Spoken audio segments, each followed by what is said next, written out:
Please like my videos, please subscribe to my channel, and please press the bell icon so that you get to know when my latest video has come. And to learn more and to find a video relevant to you, please do check out my videos list. Hello, Namaskar and Avak to all my friends, from your friend astrologer and guide Irfan, once more with you from your very own channel Astro Assurance. This video that I am making is on the request from someone who posted a comment on one of my videos saying that he lost his father recently, and he lost his father at a young age, and he asked me, requested me to make a video on destiny and life and death. And so here I am, I'm trying to make this video to pursue that particular topic about length of life, timing of death, and do some people go before their time, or is there an opportune time, and why do some people die early, if at all they die early. While I've made some earlier videos also on the similar topic on length of life and death, let me tell you one thing which is very important. From astrological placements, it is very difficult to ascertain the timing of death. Firstly, this is not a topic which a lot of gurus teach for obvious reasons, even if they have learned through their years and years and decades of experience. We are able to, some people who are very good in astrology and who have seen and they have looked at various charts, through the experiences they will be able to ascertain more or less and find the secrets of the length of life, and when somebody is having a higher probability of leaving the world. So more or less after years, decades together, we do get closer to know what are the placements and what are the significations when a death, most opportune time of death can happen. However, this is not yet, it is not easy skill to master. It's very difficult to know through astrological placements when is the most probable time of death. And so this is a topic many times gurus don't teach because it can be misused. Somebody who doesn't have the wisdom may unnecessarily create fears in people's mind. I know somebody who got in touch with me a few months back and said that somebody who's very acknowledged and acclaimed astrologer has told her that she is not going to live beyond a year. I will not get into details of the person, but I looked at her horoscope and I told her that, look here, I definitely don't see you dying within this year, because that's the truth. I didn't see that. But at the same time, I told her that it's not easy for somebody to be very sure, however good the astrologer is, and to tell you you will die within this year, or you will die within this few months, or you will die at this particular time. So firstly, hardly anybody knows, hardly anybody has that skill to be so precise, and secondly, it is not allowed to give somebody's timing of death also, because firstly, when somebody is told that you may die at this time, then their whole life perspective may change. How they are normally living their life may also change. Sometimes unnecessary negative feelings may bring about taking unnecessary actions also. Why push people towards that? This is not fair.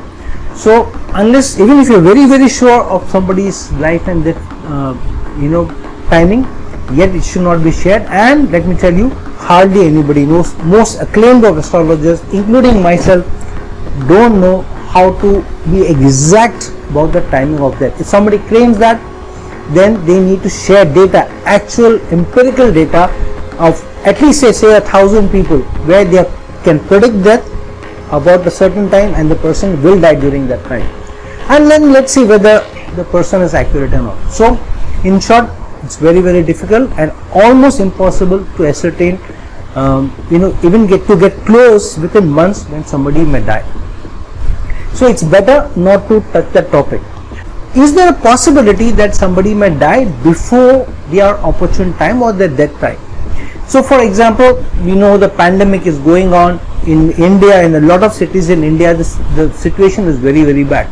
Now somebody who is a firm believer that the timing of death is already ascertained and I will go only at that time and not any other time, then they can be fearless. They can say the pandemic is not going to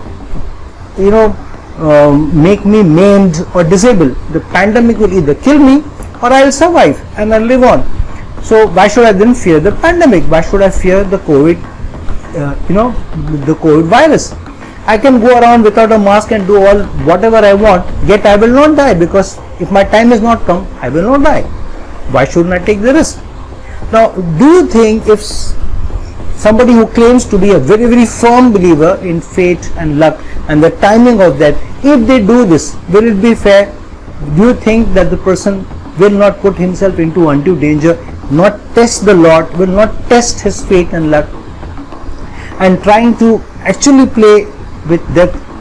Do you think the person will still save himself or herself after going into those dangerous situations and testing death itself, believing or claiming that he believes that because he may never go without arriving at that opportune time or the exact time of death, why shouldn't I go into pandemic situations?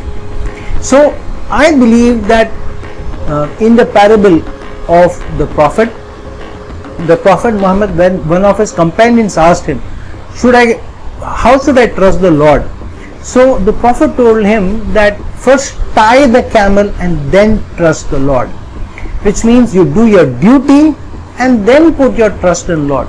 You can't not do your duty, not do your karma, not do your kriyaman karma and still trust the Lord. It is thinking that the Lord has promised me food, so I will not do anything and the food will still come to me. You will have to do your karma and your actions, and only then will the things come to you. Without doing your actions, as many shlokas also say, without effort the wheels of the chariot will not move. And so without doing your karma, without acting in the direction of what you want to manifest, those results will not manifest for you. Similarly, without trying to protect yourself and living a normal life, without taking undue risk, without putting your life into dangers, you will not be saved. So this foolhardiness that I will die only at the opportune time, even if I take risks, is not right. You will die only at the opportune time if you lead a normal life as the Lord has asked us to. Lord has told us, don't take undue risks with your life, protect your life. This life is a gift from me, and so be safe, eat healthy, drink healthy, don't test your fate and luck, and trust in me. So only when you do what the Lord has asked us to do, and then you put your faith in the Lord, then only the Lord will save for you. Otherwise, if you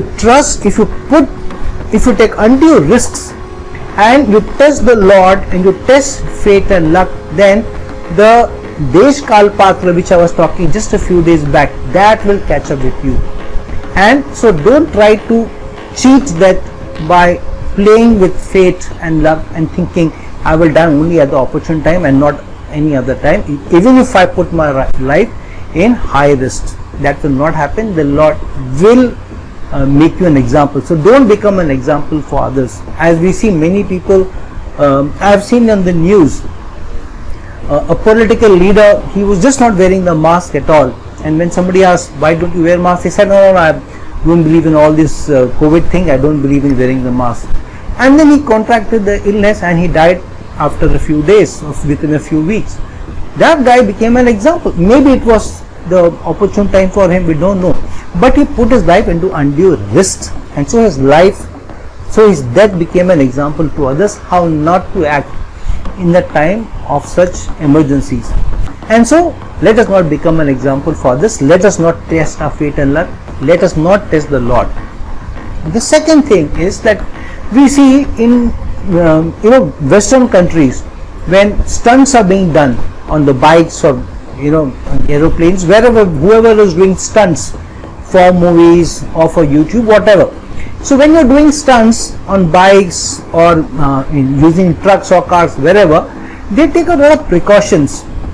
They take a lot of safety measures, and so you will find that the deaths which happen or accidents which happen during such stunts are lesser in the Western world, and so the fatalities in the Western world are less because those all precautions are taken.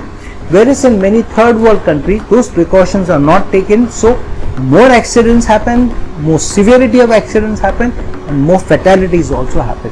So this is directly proportional to action that you have taken to safeguard yourself.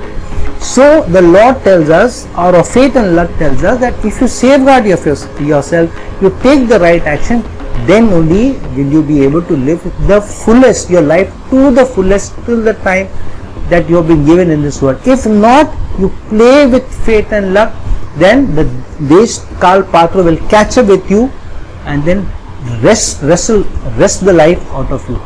So let's not play with fate and luck. Let's not assume that you will die only at the opportune time and take risks.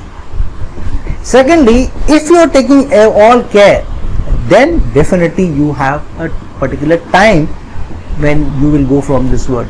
I remember another parable where there was this disciple who was the disciple of a spiritual leader, and he was sitting with the spiritual leader in the hometown of the spiritual leader, and in a sermon which the spiritual leader was giving.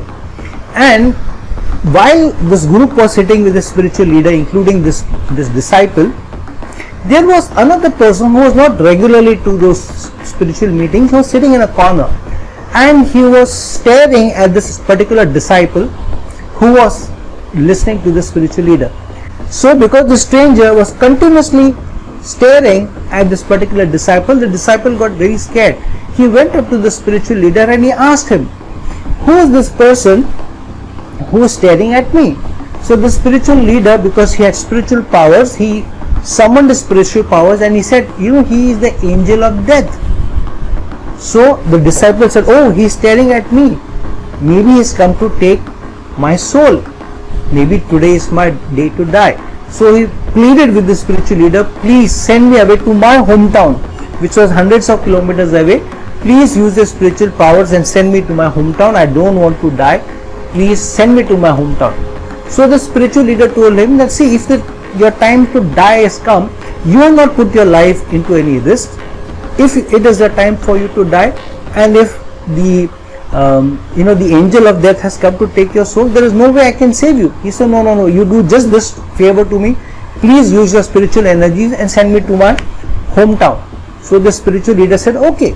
He made his prayers and he used his spiritual magical energies, and using his prayers he sent him within seconds to his hometown. Now the disciple had reached his hometown. The moment the spiritual leader made this prayer and made the disciple go to his hometown, this angel of death also disappeared from in front of the group.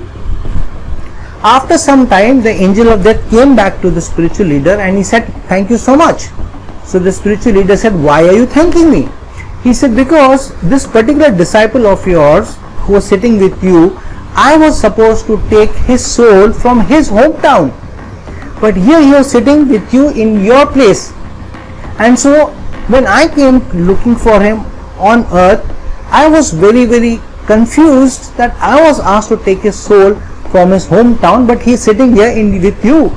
So I was confused, why was I given wrong instructions? But I saw that suddenly you sent him to his hometown, and you so helped me to go to his hometown and to extract his soul. Right now his soul is in the bag with me." So you see, this disciple brought about his own death by pleading to the spiritual guru to send him to his hometown. But this is what happens when your time has come. The circumstances such come together that you eventually face death. So nobody can be blamed for your death, even if it's an inopportune time, which means that you have lived out your life on this earth. You have lived out whatever amount of years you had to live. You have finished your karma.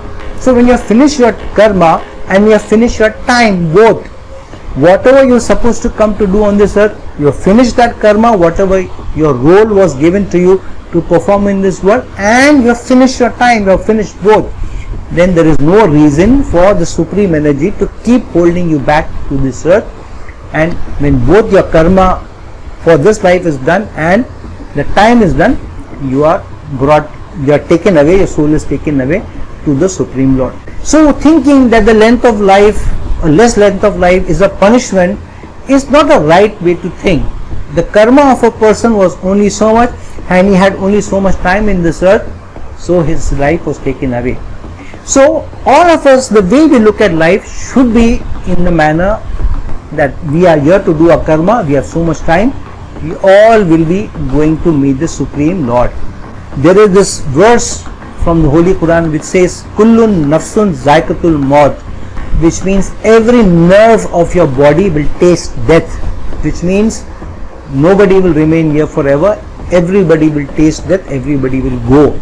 So we all will be meeting the Supreme Energy when our time comes. So the length of life has less to do with good fate or bad fate. The length of life has everything to do with your karma and how much time you have been given into this world. When your role is over, you will be taken away. However, the going away of somebody early in life, deemed to be early in life, is a message for others to step forward and to do their role. So many times when parents go early in life of children, it is the time for the children to step up and to take the responsibility and to understand that your karma is not done yet. You have to do your karma also. And one day we all will meet up with our loved ones. You are also in this world only for so much time. Eventually you are also going to move on. You are also going to move into the hereafter, and you're going to meet up with your loved ones. So we all are going to collect at a certain place anyways. And so this is the joke which I do with atheists. I tell the atheists that you don't have a life after this. You are biological creation because of the Big Bang. So you don't have a life hereafter. We the believers, we believe we have a life after this. So we are going to live on maybe into another life. So I joke with my atheist friend that they don't have a life after this, but why the believers have a life after this. So believe that you are going to eventually meet all your loved ones sooner or later, but you are here to do your karma and you have to finish your karma, and when your time will come you will move on.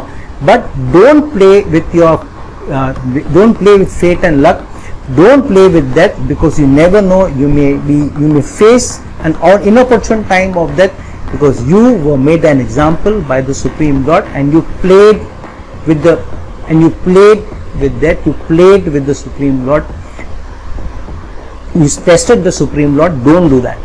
The other thing is there some indication to astrology which tells us that the person's life may be only so much, or an indication or the timing of death?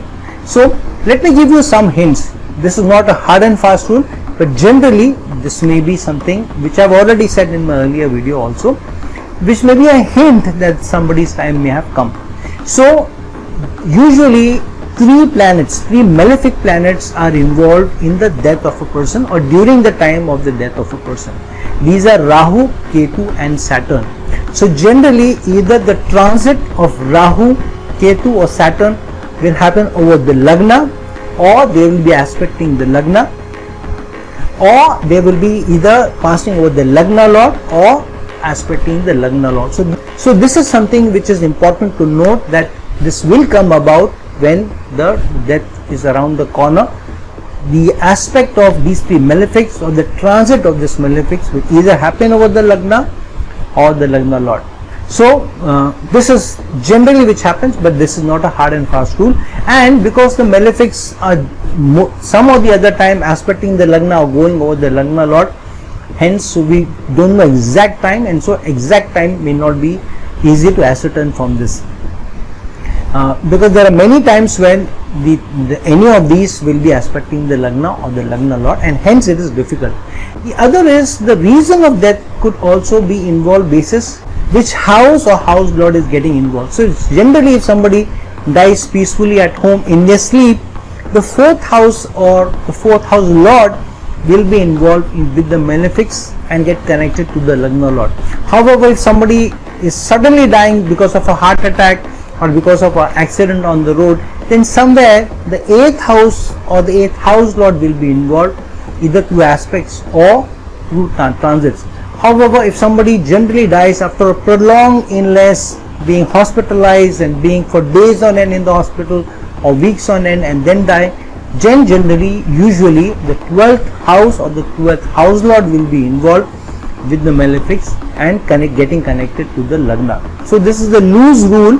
This is not a hard and fast rule, but generally it is seen when after somebody dies and then you look into their placements after the death, these things will be easy to see that how the malefics were aspecting the lagna or the lagna lord, and the transits were happening over either the 4th house of lord or 8th house of the lord or the 12th house of the lord, depending on how the death came about. So this is a loose rule, so just remember that. However, this is not a hard and fast rule. I don't want to show a horoscope picture and show all these placements, then because people get into looking into the horoscope, try and see when the aspects are coming, when the transits are happening. I don't want to play the doomsday I don't want to play the doomsday guy, so I will not get into all those more details. So friends, don't worry too much about life and death or the length of life. Length of life, whatever the length of life is, you are here to do your karma. You are here only for a certain time. You will go at that opportune time only. However, if you play with the Supreme Lord, if you play with your death, you never know. The Supreme Lord is not to be tested. You may go even before your opportune time. The Desh Kal Patra will play up with you. So don't try to cheat death by doing that. Can we live longer when we are blessed? Because, for example, sometimes we get the blessings of our elders or our gurus or our parents saying that Jug Jug Jio, or may you have a long life, or Allah tumko lambi umar de. All these prayers, we get from our elders. How many times do these prayers get answered, or do these prayers get answered? Yes, to some extent the prayers do get answered, but only if you have done good karma also. So Supreme Lord does answer prayers. How much does the Supreme Lord answer prayers? For prolonging the death, prolonging the life of someone, when the parents or elders or somebody who's received help from you are praying for your long life, I don't know. However, good karma and plus blessings, both of these, if you do good karma, you serve the other fellow human beings, and the Supreme Lord is happy with you, and your blessings from elders, then good things surely happen for you. In that, maybe the life may also be prolonged beyond your opportune time. But this is all known by the Supreme Lord. These are mysteries of the zodiac which we don't know about, which we definitely can't be sure of. However, there are enough instances which we see in our holy books which talk about being resurrected back from death, after dying, people still being brought to life by the devatas or by the Supreme Lord. There are references even in the Bible how Lazarus was brought to life by Jesus and so on. So which means that if you do good karma, you have blessings of truly spiritual people. You never know, you may have a long life also. However, if you are playing with your life, if you are playing with death, you are trying to test the Lord, you never know, you may become an example, your death may become an example. So don't test the Lord. Try the camel and then trust the Lord, which means do your responsibility of being safe, follow the rules that the Lord has given us, and then trust the Lord, put your trust in the Lord to give you a long life. But if there are people around you who may have a short life, don't feel too dejected. We all will eventually taste kullun nafsul za'iqatul maut. We all are going to go on, we all are going to move into the hereafter. So friends, please don't worry too much about life, death and length of life and all. Look at the quality of life and how much you are going to serve to fellow human beings before you call it a day, before you move on. So do good karma, serve the fellow human being, and leave the rest to God. So like this video, share this video, and if you're looking for a personal consultation from me, please reach out to me with the link given below. Until some other time with some other video, this is your friend astrologer and guide. If I'm signing off, ciao.